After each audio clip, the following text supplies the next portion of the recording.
Teacher അധ്യാപികയാണ്, അതുപോലെ കേരളത്തിൽ ഉടനീളം അറിയപ്പെടുന്ന പ്രഭാഷകയാണ്.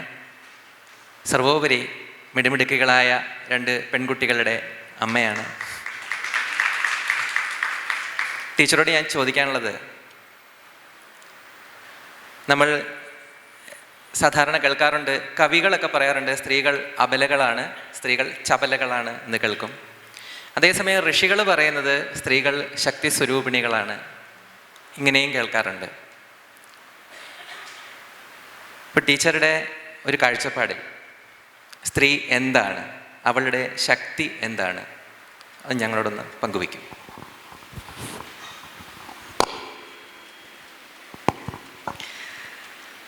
വന്ദേ ഗുരുപരമ്പര. ആദരണീയായിട്ടുള്ള ദീദി, മാതാജി, എത്രയും സ്നേഹം നിറഞ്ഞ പീയൂഷ്, സജ്ജനങ്ങളെ എല്ലാവർക്കും നമസ്കാരം. ആദ്യം തന്നെ ഗുരുസ്മരണയോടുകൂടി അല്ലാതെ ഈ ഒരു ചർച്ച തുടങ്ങാൻ സാധിക്കില്ല. വൈദ്യലിംഗമാമയുടെ മുന്നിൽ എത്രയും ആദരവോടുകൂടിയുള്ള നമസ്കാരം. മാമാവുമായിട്ടുള്ള ഒരു ചെറിയ അനുഭവം പങ്കുവെച്ചുകൊണ്ട് ഞാൻ ഈ വിഷയത്തിലേക്ക് കടക്കാമെന്ന് വിചാരിക്കുന്നു. ഗുരു ഏത് സമയത്താണ് നമ്മുടെ മുന്നിൽ വരിക എന്ന് നമുക്കറിയില്ല. പക്ഷേ നമുക്കെപ്പോഴാണ് എന്താണ് വേണ്ടത് എന്ന് ഗുരുവിന് നന്നായിട്ടറിയാം. ഞങ്ങൾ മാമയുടെ കുടുംബവും ഞങ്ങളുടെ കുടുംബവും വളരെ അടുത്ത ബന്ധം പുലർത്തിയിരുന്നതാണ്. മാമയ്ക്ക് സപ്താഹത്തിൽ ഏറ്റവും കൂടുതൽ സപ്താഹം നടത്തി, അല്ലെങ്കിൽ അന്ന് ജീവിച്ചിരിക്കുന്ന ഏറ്റവും വലിയ സീനിയറായിട്ടുള്ള സപ്താഹ ആചാര്യ എന്നുള്ള രീതിയിൽ ഒരു വലിയ പുരസ്കാരമൊക്കെ കൊടുത്തപ്പോൾ മാമ വിളിച്ചു പറഞ്ഞു, അടൂർ വരെ പോകാൻ ഒന്ന് കൂട്ടുവേണം. അപ്പോൾ അന്ന് എൻ്റെ ഭർത്താവിന് കുറച്ച് തിരക്കായതുകൊണ്ട് മാമനെയും മാമിയും കൂട്ടിക്കൊണ്ടു പോകാനുള്ള ഒരു ഉത്തരവാദിത്വമൊക്കെ എനിക്കാണ് ലഭിച്ചത്. അത് കഴിഞ്ഞ് കുറേ കാലം കാണാൻ സാധിച്ചില്ല. ഒരു 6 മാസം മുമ്പ് എനിക്കൊരു ഫോൺ വന്നു. മാമിയാണ്. മാമി പറഞ്ഞു, പാക്കണം പോലെ ഇരിക്കറടി ഒന്നെ എന്ന് പറഞ്ഞു. കാണാൻ ആഗ്രഹമുണ്ട്, കാരണം അത്ര അടുപ്പാണ്. മാമാവും ഇങ്ങനെ ചൊല്ലറ എന്ന് പറഞ്ഞു. അപ്പം പിന്നെ വെച്ച് താമസിപ്പിക്കണ്ടെന്ന് വിചാരിച്ചു പോയി ഇടപ്പാളിലേക്ക്. എൻ്റെ കൂടെ എൻ്റെ 2 കൂട്ടുകാരികളും ഉണ്ടായിരുന്നു. കുറേ നേരം അടുത്തിരുന്ന് സംസാരിച്ചു. അത് കഴിഞ്ഞ് കേൾവിക്ക് കുറച്ച് പ്രശ്നം ഉണ്ടായിരുന്നല്ലോ. പോകാനൊക്കെ തുടങ്ങാറായപ്പോഴാണ് പെട്ടെന്ന്, മാമയ്ക്ക് എൻ്റെ ജീവിത സാഹചര്യങ്ങളെല്ലാം അറിയാം. അപ്പോൾ പെട്ടെന്ന് മാമ എന്നെ വിളിച്ചിട്ട് പറഞ്ഞു, നീ ഇങ്ങ വാ. എന്നെ ഒരു കുട്ടിയെപ്പോലെയാണ് പലപ്പോഴും കരുതുന്നത്. നീ ഇങ്ങ വാ, ഉനക്കൊരു മന്ത്രം ഞാൻ ഉപദേശിച്ച് തരേൻ. ഇത് നീ എപ്പോൾ വേണാനാലും എങ്ക ഒക്കാണ്ടിരിക്കത്തെ. എല്ലാം തമിഴിലാണ് ഞങ്ങൾ തമ്മിൽ സംസാരിക്കുന്നത്. അപ്പം എന്നോട് പറഞ്ഞു, ഏത് സാഹചര്യത്തിലെ നീ എങ്ക ഒക്കാണ്ടിക്കോ, നീ കാട്ടിലെ ഒക്കാണ്ടിക്കോ, നീ മാർക്കറ്റിലെ ഒക്കാണ്ടിക്കോ, എങ്ക നീ ഒക്കാണ്ടിക്കോ, നീ இந்த മന്ത്രത്തെ ചൊന്നാൽ നീ ഒറ്റയ്ക്കല്ല, ദേവി ഒന്നെ കാക്കുക.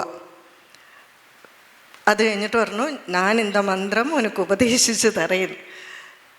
ഞാൻ എന്ത് ചെയ്തു എന്ന് വെച്ചാൽ, ഭാഗ്യത്തിനത് വേഗം മൊബൈലെടുത്ത് ഈ സംസാരം റെക്കോർഡ് ചെയ്യാൻ പറ്റി.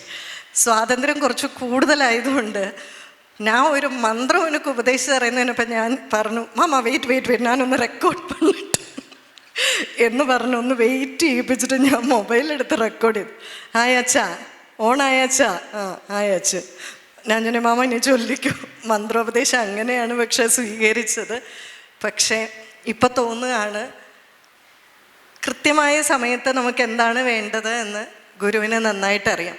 അതുകൊണ്ട് തന്നെ ഇത് കാണുമ്പോൾ, മാമയുടെ ഫോട്ടോ കാണുമ്പോൾ മനസ്സിലുണ്ടാകുന്ന വികാരങ്ങൾ പറഞ്ഞറിയിക്കാൻ സാധിക്കില്ല. അത് കഴിഞ്ഞ് പിന്നെ ഞാൻ പോയില്ല. കാരണം വളരെ സജീവമായിട്ടുള്ള ഒരു ചിന്ത, ഒരു രൂപം എൻ്റെ മനസ്സിലുണ്ട്. അപ്പം അതുകൊണ്ട് തന്നെ പിന്നെ മാമയെ കാണാൻ, ആ ഒരു ചേതനയേറ്റ ശരീരം എന്ന് നമ്മൾ പറയുന്നു, കാണാൻ പോയില്ല. എങ്കിലും ആ പാദങ്ങളിൽ നമസ്കാരം. ഇവിടെ എന്നോട് ചോദിച്ച ചോദ്യം, സ്ത്രീ ശക്തി സ്വരൂപിണിയാണെന്ന് പറയും, അതോടൊപ്പം അബല എന്നുള്ള ഒരു പേരുമുണ്ട്. കുറച്ച് വേഗത്തിൽ പറയാം. നമ്മൾ ശക്തി സ്വരൂപിണിയാണെന്നൊക്കെ നമുക്കൊന്ന് നമ്മളെ സുഖിപ്പിക്കാൻ വേണ്ടി പറയുന്നതാണോ, ഒന്ന് പൊക്കി പറയുന്നതാണോ എന്നൊക്കെ നമുക്ക് സംശയം തോന്നും. ഒരിക്കൽ നിർമ്മലാനന്ദഗിരി സ്വാമിജികളോട് ഒരാൾ ചോദിച്ചു, ഈ നല്ല സന്യാസിമാരെ തീരെ കുറവാണല്ലോ എന്ന്. സ്വാമിജി പറഞ്ഞു, ഒരു സന്യാസിക്ക് എന്താണെങ്കിലും ഒരു സന്യാസി ഉണ്ടായില്ല. നല്ല ഗൃഹസ്ഥന്മാരില്ലാത്തത് കൊണ്ടാണ് നല്ല സന്യാസിമാർ ഇല്ലാത്തത് എന്ന്. അപ്പോൾ പറഞ്ഞു, നല്ല ഗൃഹസ്ഥന്മാരെയാണ് നാം വളർത്തിയെടുക്കേണ്ടത്. ഈ ഗൃഹസ്ഥന്മാരിൽ ആർക്കാണ് ഏറ്റവും കൂടുതലായിട്ടുള്ള ഉത്തരവാദിത്വം? അല്ലെങ്കിൽ സ്ത്രീ എന്തുകൊണ്ട് ശക്തി സ്വരൂപിണി എന്ന് പറയുന്നു? ഈ അബല എന്ന് പറയുന്നത് മനസ്സിലാക്കാൻ വലിയ ബുദ്ധിമുട്ടൊന്നുമില്ല. ഗോവിന്ദച്ചാമിയെ നോക്കിയാൽ മതി, അല്ലേ? ശാരീരികമായിട്ട് സ്ത്രീ കുറച്ച് ബലം കുറവുള്ളവളാണ്. അതുകൊണ്ടാണല്ലോ കൈയില്ലാത്ത ഗോവിന്ദച്ചാമിക്ക് സൗമ്യയെ പീഡിപ്പിക്കാൻ സാധിച്ചത്. പക്ഷേ സ്ത്രീയുടെ ശക്തി എന്നുള്ളത് എവിടെ തുടങ്ങി എവിടെ അവസാനിക്കുന്നു? 2 ഉദാഹരണങ്ങൾ പറയാം. ഞാൻ ആശയം മറ്റുള്ളവരിലേക്ക് എത്തിക്കാൻ എടുക്കുന്ന ഒരു സൂത്രമാണ് ഉദാഹരണം പറയുക എന്നുള്ളത്. അധികം അധ്വാനിക്കാതെ വേഗം ആശയം മറ്റുള്ളവരിലേക്ക് എത്തിക്കാൻ സാധിക്കും. കാരണം ഗുരുക്കന്മാർ പറയാറുണ്ട്, ഉദാഹരണം എന്ന് പറയുന്നത് വിദ്യാഭ്യാസത്തിനുള്ള ഒരു മാർഗമല്ല, മറിച്ച് ഉദാഹരണം എന്നുള്ളത് വിദ്യാഭ്യാസത്തിനായിട്ടുള്ള ഒരേ ഒരു മാർഗമാണ് എന്ന്. നമ്മളുടെ ആദിശങ്കരാചാര്യ ഉൾപ്പെടെ എല്ലാവരും ഉപമയും ഉദാഹരണങ്ങളിലൂടെയാണ് നമ്മളിലേക്ക് ആശയം എത്തിച്ചത്. ഈ അടുത്ത കാലത്ത് ഒരു സർവേ നടന്നു. കൊച്ചു കുട്ടികളുള്ള മാതാപിതാക്കളുടെ, അതായത് ഇന്നത്തെ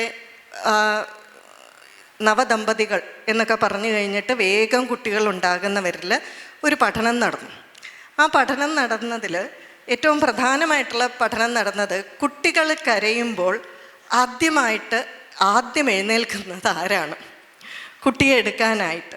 ഇതായിരുന്നു പഠനം. 100 ദമ്പതിമാരിലാണ് ഈ പഠനം നടന്നത്. അതിൽ കണ്ടത് 90 പുരുഷന്മാരും കുട്ടി കരയുമ്പോൾ തിരിഞ്ഞു കിടന്ന് കൂർക്കം വലിക്കും. അതിന് കാരണം അതെന്തിൻ്റെ സൂചനയാണ്? ഞാൻ നല്ല ഉറക്കാണ് ഭാര്യയെ എന്നുള്ളതിൻ്റെ ഒരു സൂചനയാണ്. അതിൻ്റെ അർത്ഥം തനിക്ക് ചിലപ്പോൾ പറയില്ലേ, ഈ ചീവീട്ട് കരയാൻ തുടങ്ങി എന്നുള്ള രീതിയിലാണ് പലപ്പോഴും മനോഭാവം. ആരെയും പരിഹസിക്കുകയല്ല, പക്ഷേ നടത്തിയ പഠനമാണ്. എന്നാൽ 90% അമ്മമാരും കുട്ടികളുടെ കരച്ചിൽ കേട്ടാൽ അപ്പോൾ തന്നെ എഴുന്നേൽക്കും. 10% പേര് ഇതുപോലെ തിരിഞ്ഞു കിടന്ന് കൂർക്കം വലിക്കും. ഇത് ഒരു സഹനശക്തിയാണ്. ഇത് ഒരമ്മയ്ക്കേ കിട്ടും. അപ്പോൾ അമ്മയുടെ ഒരു ശക്തി ഈ കുഞ്ഞിൻ്റെ അല്ലെങ്കിൽ കുഞ്ഞ് എഴുന്നേൽക്കുമ്പോൾ തൻ്റെ ഉറക്കം കളയുന്നതിൽ, അല്ലെങ്കിൽ ഉറക്കം ഒരു ബുദ്ധിമുട്ടില്ലാതെ എഴുന്നേൽക്കുന്നതിൽ തുടങ്ങുന്നു. നമുക്കെല്ലാവർക്കും അനുഭവം ഉള്ളതാണ്. ഇനി ഇതെവിടം വരെ അമ്മയുടെ ഈ ഒരു ശക്തി എവിടെ എത്തി നിൽക്കുന്നു? നമുക്കിതൊക്കെ വലിയ ശക്തിയാണോ തോന്നും. പക്ഷേ ആണുങ്ങൾ എഴുന്നേൽക്കാൻ മടിപിടിക്കുന്ന എന്തുകൊണ്ടാണ്? ഈ ശക്തി അവരിലില്ലാത്തത് കൊണ്ടാണ്. ഇതെവിടം വരെ എത്തി നിൽക്കുന്നു എന്ന് ചോദിച്ചാൽ, ഒരു ദിവസം അബ്ദുൽ കലാം സാറിന് ഒരു ഫോൺ വന്നു. ശൈലേഷ് മിശ്ര എന്ന് പറയുന്ന ലോകത്തിലെ ഏറ്റവും പ്രശസ്തനായിട്ടുള്ള കാർഡിയോളജിസ്റ്റിൻ്റെ ആണ്. അദ്ദേഹത്തിന് കലാം സാറിനെ ഒന്ന് കാണണം, വേറൊന്നുമല്ല, ഒന്ന് സംസാരിക്കണം. ഇദ്ദേഹമാണെങ്കിലോ ഈ കാർഡിയോളജിസ്റ്റ് ലോക പ്രശസ്തരായിട്ടുള്ളവരെയാണ് ഏറ്റവും കൂടുതൽ സർജറി ചെയ്യുന്നത്. അബ്ദുൽ കലാം സാർ തന്നെ പറയുന്നു, എല്ലാ ദിവസവും കയ്യിൽ മനുഷ്യരക്തം പുരളുന്നയാൾ എന്നാണ് ഈ ഡോക്ടറിനെ പറ്റി കലാം സാറ് വിശേഷിപ്പിച്ചത്. അപ്പോൾ കലാം സാറ് വരാൻ പറഞ്ഞു, കണ്ടു. അപ്പോൾ അദ്ദേഹം തൻ്റെ ജീവിതത്തിലുണ്ടായ ഒരു അനുഭവം പങ്കുവയ്ക്കാനായിട്ടാണ് വന്നത്. അപ്പോൾ എന്താണ് അനുഭവം എന്ന് ചോദിച്ചപ്പോൾ പറഞ്ഞു, തന്നെ കാണാൻ ഒരു അച്ഛനും അമ്മയും 6 വയസ്സുള്ള ഒരു സുന്ദരി പെൺകുട്ടിയും വന്നു. അപ്പോൾ ഇവർ വന്നത്, ഈ കുട്ടിക്ക് ഹാർട്ടിന് പ്രോബ്ലം ഉണ്ട്.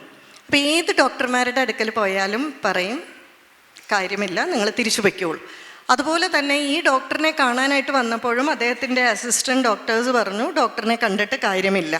പക്ഷേ ഇവർ വാശി പിടിച്ചു, ഞങ്ങൾക്കൊന്ന് കാണാനാണെങ്കിലും ഞങ്ങളെ സമ്മതിക്കൂ എന്ന്. അങ്ങനെ വേഗം എന്താണെങ്കിലും കണ്ടു കഴിഞ്ഞ് ഡോക്ടറും റിപ്പോർട്ടെല്ലാം നോക്കിക്കഴിഞ്ഞപ്പോൾ പറഞ്ഞു, പ്രതീക്ഷയൊന്നും ഇല്ല എന്ന്. വീണ്ടും ഇവരെന്തെങ്കിലും ഒന്ന് ചെയ്യാൻ സാധിക്കുമോ എന്ന് ചോദിച്ചപ്പോൾ ഡോക്ടർ പറഞ്ഞു, ഞാൻ 2 ഓപ്ഷൻ നിങ്ങൾക്കായിട്ട് തരാം. ഒന്നുകിൽ ഒന്നും ചെയ്യാതിരുന്നാൽ ഈ കുട്ടി 3 മാസം ജീവിക്കും, അല്ലെങ്കിൽ ഉടൻ തന്നെ ഒരാഴ്ചയ്ക്കുള്ളിൽ സർജറി ചെയ്യാം. 70% ചാൻസ് ഇല്ല, 30% ചാൻസ് ഉള്ളൂ. ഇതിലേത് വേണമെന്ന് നിങ്ങൾ ആലോചിക്കാം എന്ന് പറഞ്ഞു. ഇവരെന്താണെങ്കിലും കുറച്ച് നേരം ആലോചിച്ചു. അവസാനം ആ അച്ഛൻ വന്നിട്ട് പറഞ്ഞു, ഞങ്ങൾ സർജറിക്ക് റെഡിയാണ്. പെട്ടെന്ന് ഈ ഡോക്ടർ അങ്ങ് ഞെട്ടിപ്പോയി, ഒരിക്കലും പ്രതീക്ഷിച്ചില്ല. അപ്പോൾ പറഞ്ഞു 70% സ്കോപ്പില്ല. അപ്പോൾ പറഞ്ഞു 3 മാസം കഴിഞ്ഞ് എന്താണെങ്കിലും ഈ കുട്ടി ഞങ്ങൾക്ക് ലഭിക്കില്ല. ഇപ്പോൾ ഒരു 30% പ്രതീക്ഷയാണെങ്കിലും ഉണ്ടല്ലോ അല്ലേ. 3 മാസം കഴിഞ്ഞാൽ 1% പോലും പ്രതീക്ഷയില്ല. അപ്പോൾ അങ്ങനെ എന്താണെങ്കിലും സർജറിക്കെല്ലാം റെഡിയായി. വളരെ വേഗം പറയാം, സർജറിക്ക് റെഡിയായി. ഈ കുട്ടിയെ പച്ച ഉടുപ്പൊക്കെ ഇടിയിച്ച് കൊണ്ടുവന്നു. അപ്പോൾ ഈ കുട്ടി കിടത്തിയിരിക്കുന്ന സമയത്ത് ഡോക്ടറിനോട് ചോദിച്ചു, ഡോക്ടറെ എൻ്റെ സർജറി ഓപ്പൺ ഹാർട്ട് സർജറി ആണോ എന്ന് ചോദിച്ചു. അപ്പോൾ ഡോക്ടർ പറഞ്ഞു, അതേ മോളെ, ബട്ട് യു ഡോണ്ട് വറി, നിനക്ക് കുത്തിവെപ്പൊക്കെ തരും, എല്ലാ സാധനമൊക്കെ തരും, അതൊന്നും വിഷമിക്കണ്ട എന്ന് പറഞ്ഞു. അപ്പോൾ വീണ്ടും ചോദിച്ചു. അപ്പോൾ കുട്ടി പറഞ്ഞു, എനിക്ക് പേടിയൊന്നുമില്ല, പക്ഷേ എൻ്റെ ഓപ്പൺ ഹാർട്ട് സർജറിയാണോ? അപ്പോൾ വീണ്ടും ഡോക്ടർ പറഞ്ഞു, അതെ, പക്ഷേ ഈ അനസ്തീഷ്യമൊക്കെ തരുന്നതുകൊണ്ട് മോളെപ്പോഴും കണ്ണടച്ച് കിടക്കുമൊന്നും അറിയുമൊന്നുമില്ല, വിഷമിക്കണ്ട. അപ്പോൾ പറഞ്ഞു, അതുകൊണ്ടല്ല, എനിക്ക് പേടിയൊന്നുമില്ല, എൻ്റെ ഓപ്പൺ ഹാർട്ട് സർജറി ആണോ എന്ന് അറിയണം. അപ്പോൾ ഡോക്ടർ ചോദിച്ചു, മോളെ വാട്ട് ഈസ് യുവർ പ്രോബ്ലം? അപ്പോൾ പറഞ്ഞു, എൻ്റെ അമ്മ എന്നോട് പറഞ്ഞിട്ടുണ്ട് ഈശ്വരൻ ഹൃദയത്തിലാണ് വസിക്കുന്നത് എന്ന്. അപ്പോൾ എൻ്റെ ഹൃദയം തുറന്നുള്ള ശസ്ത്രക്രിയയാണെങ്കിൽ ഞാൻ കണ്ണടച്ചല്ലേ കിടക്കുന്നത്. എൻ്റെ ഹൃദയം തുറക്കുമ്പോൾ എൻ്റെ ഹൃദയത്തിലുള്ള ഈശ്വരനെ ഡോക്ടറിന് കാണാൻ സാധിക്കും. അപ്പം നന്നായിട്ട് നോക്കണം. എന്നിട്ട് ആ ഡോക്ടർ എങ്ങനെയാണുള്ളത്, അല്ല ആ ഈശ്വരൻ എങ്ങനെയാണുള്ളതെന്ന് എനിക്ക് പിന്നീട് പറഞ്ഞു തരണം എന്ന്. ഒന്ന് ആലോചിച്ച് നോക്കിയേ, ആ കുഞ്ഞിൻ്റെ മനസ്സിലേക്ക് വന്ന ഒരു സംസ്കാരം എത്ര മാത്രമുണ്ട് അല്ലേ. അമ്മയായിട്ടുള്ള നമുക്ക് കണ്ണ് നിറഞ്ഞുകൊണ്ടുള്ള അല്ലാതെ ഇത് കേൾക്കാൻ നമുക്ക് സാധിക്കില്ല. അത് കഴിഞ്ഞിട്ട് ഡോക്ടർ പറയുകയാണ്, സർജറി തുടങ്ങിയപ്പോൾ പ്രതീക്ഷയുടെ ഒരു നാമ്പ് പോലുമില്ല. പക്ഷെ കുറച്ച് കഴിഞ്ഞപ്പോഴാണ് ഇദ്ദേഹം ഈ കുട്ടി പറഞ്ഞത് ഓർത്തത്. പെട്ടെന്ന് മുട്ടുകുത്തിയിരുന്ന് ആ ഹൃദയത്തിലേക്ക് നോക്കിയിട്ട് പറഞ്ഞു, ഈശ്വര, ഇതുവരെ ഞാൻ നിന്നെ വിളിച്ചിട്ടില്ല, പക്ഷെ നീ ഒരാളുണ്ട് എങ്കിൽ ഞാൻ ഇന്ന് നിന്നെ വിളിക്കുകയാണ് എന്ന് പറഞ്ഞു. പക്ഷേ എവിടെ നിന്നോ അത്ഭുതം എന്നുള്ള രീതിയിൽ അത്രയും നേരം രക്തം പ്രവഹിക്കാത്ത ആ ഹൃദയത്തിലേക്ക് അദ്ദേഹം പറയുകയാണ്, രക്തം പ്രവഹിച്ചു. ആ സർജറി സക്സസ്ഫുള്ളായി. അബ്ദുൽ കലാം സാറിനോട് അദ്ദേഹം പറയുകയാണ്, ആ പെൺകുട്ടി ഇന്ന് കുടുംബജീവിതം നയിക്കാൻ പാകത്തിന് ഒരു 60-70 വയസ്സ് വരെ ജീവിക്കാൻ പാകത്തിന് ഇന്ന് ജീവിക്കുന്നു എന്ന്. എന്നിട്ട് അദ്ദേഹം പറയുകയാണ് അബ്ദുൽ കലാം സാറിനോട്, പിന്നീട് ഏതൊരു സർജറി ചെയ്യുമ്പോഴും ഞാൻ ഈശ്വരനോട് പ്രാർത്ഥിച്ചിട്ടാണ് തുടങ്ങുന്നത്. ഈ ഒരു കൊച്ചുകുട്ടി എന്നെ സംസ്കാരമുള്ളവനാക്കി മാറ്റി എന്ന് പറയുകയാണ്. പക്ഷേ അദ്ദേഹം പറഞ്ഞു, ഈ കുട്ടി എന്നോട് വന്ന് ഈശ്വരൻ എങ്ങനെ ഇരിക്കുന്നു എന്ന് ചോദിച്ചാൽ ഞാൻ എന്തായിരുന്നു പറയേണ്ടത് എന്ന്. അപ്പോൾ അബ്ദുൽ കലാം സാറ് പറയുകയാണ്, അതിന് പറയണം, ഈശ്വരൻ എന്നുള്ളത് രൂപമല്ല ഗുണമാണ് എന്ന് പറഞ്ഞു കൊടുക്കണമെന്ന് അബ്ദുൽ കലാം സാറ് പറഞ്ഞു.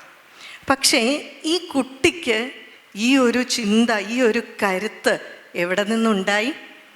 ആ സാറ് പറയാണ്, ആ ഡോക്ടർ പറയാണ്, ആ സർജറിയുടെ തയ്യാറെടുപ്പുകളൊക്കെ നടക്കുന്ന ദിവസങ്ങളിൽ എല്ലാ ദിവസവും വൈകുന്നേരം ആ അമ്മ പിടിച്ചിരുത്തി എന്തൊക്കെയോ ഒക്കെ പറയിക്കുന്നത് കാണാം, മന്ത്രങ്ങളൊക്കെ ചൊല്ലിക്കുന്നത് കാണാം. പക്ഷേ ആ അമ്മ കൊടുത്ത വിവേകമെന്നുള്ള ശക്തി നമ്മൾ ആദ്യം കണ്ടു. ചെറിയ ഒരു ഉറക്കത്തിൽ നിന്ന് എഴുന്നേക്കാനുള്ള ഒരു ശക്തി അല്ലേ, നല്ല ഗാഠമായിട്ടുള്ള നിദ്രയാണെങ്കിലും അതിനെ വിട്ടുണരാനുള്ള ശക്തിയിൽ നിന്നും ഈ കുട്ടിക്ക് വിവേകമാകുന്ന അല്ലെങ്കിൽ മനസ്ഥൈര്യം കൊടുക്കാവുന്ന ആ ഒരു ശക്തി പകർന്നു കൊടുക്കാനുള്ള തലം വരെ ഒരമ്മയ്ക്ക് ചെന്നെത്താം. അത് ആ അമ്മ എന്ന് പറയുന്നത് തീർച്ചയായിട്ടും സ്ത്രീ എന്ന വാക്കിനാണ് പ്രസവിക്കുന്നവൾ എന്നർത്ഥം. അമ്മ എന്നുള്ളത് പുരുഷനുമാകാം. ഈ മാതൃത്വം കൃത്യമായ തോതിൽ അളന്നു തൂക്കി ആരാണോ പരിപാലിക്കുന്നത്, ആ മാതൃത്വഭാവം ആർക്കാണോ ഉള്ളത്, അവരെ എല്ലാം നമുക്ക് എന്ത് പറയാൻ സാധിക്കും? അമ്മ എന്ന് പറയാൻ സാധിക്കും. ഒറ്റ കാര്യം കൂടി പറഞ്ഞ് സമാപിപ്പിക്കാം. ഇവിടെ ഞങ്ങൾ മുറിയിലിരുന്ന് സംസാരിക്കുമ്പോൾ പീയൂഷ്ജി പറയുകയുണ്ടായി, നമ്മൾ ഏത് മഹാന്മാരെ എടുത്താലും, ശിവജിയെ എടുത്താലും, വിവേകാനന്ദ സ്വാമിജിയെ എടുത്താലും, മഹാത്മാഗാന്ധിയെ എടുത്താലും, അവർ കഴിഞ്ഞാൽ പിന്നെ ഓർമ്മ വരുന്നത് അവരുടെ അമ്മമാരെയാണ്. അച്ഛനെ നമുക്കത്ര ഓർമ്മ വരാറില്ല. ഇവരെ എല്ലാം സ്വാധീനിച്ചതായിട്ട് കാണുന്നത് അമ്മമാരെയാണ്. അതിന് കാരണം ഇവരുടെ ഉള്ളിലുള്ള ഈ ഒരു ശക്തിയാണ്. അതുകൊണ്ട് വെറുതെ നമ്മളെ ആരും പറയുന്നതല്ല, സ്ത്രീ ശക്തി സ്വരൂപിണി തന്നെയാണ്, ദേവി തന്നെയാണ്, യാതൊരു സംശയവുമില്ല. നമസ്തേ. വളരെ നന്ദി ടീച്ചർ.